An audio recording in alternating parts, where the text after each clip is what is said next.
Just outside of Denton, Texas, there's a bridge. It's one that teenagers flock to on a dare, where paranormal investigators come to capture evidence of the beast, one with red eyes and a menacing growl, hoof prints where it stepped, and one that answers back when you summon it when you knock on the old Alton Bridge 3 times at night. The other name for this bridge is Goatman's Bridge, for well, the Goatman. And the story of this all starts with a man named Oscar Washburn, if he ever existed at all. When you hear legends about black people in the paranormal, they usually have the same themes. In some way, shape, or form, there's usually a miscarriage of justice. And black spirits are commonly framed as full of vengeance. But it's time that we start rewriting these narratives now. We say that we've learned from history, but we perpetuate these stories faithfully. This one is no different, but I'm going to help you tell this narrative in a new way. And it won't be the last time I do it either. The story goes that Oscar Washburn was a successful goat farmer who lived near this bridge. And at this point in the 1930s, it said that he had people who weren't even from the area coming to see him. He was called the Goatman because he sold wool, hides, and milk. He even had a sign near the bridge that told people where to find him. Post-Reconstruction and Jim Crow laws made black success dangerous, specifically in places like Denton that had a heavy white supremacist Ku Klux Klan presence. And because of Oscar's success, a white mob was formed.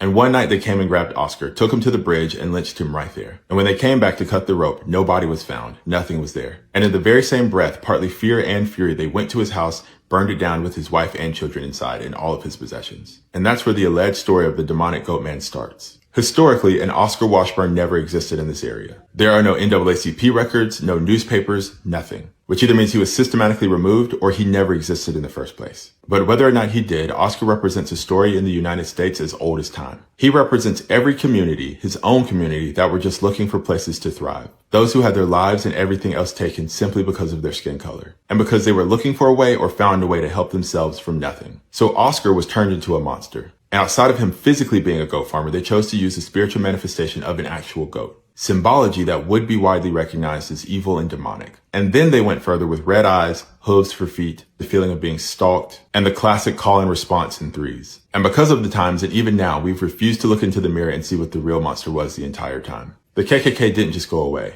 and horrendous things were done in these woods. And refusing to acknowledge that made Oscar Washburn not the Goatman, but the scapegoat man. The real Goatman was in the mob. It was in the energy that they carried when they went into those woods.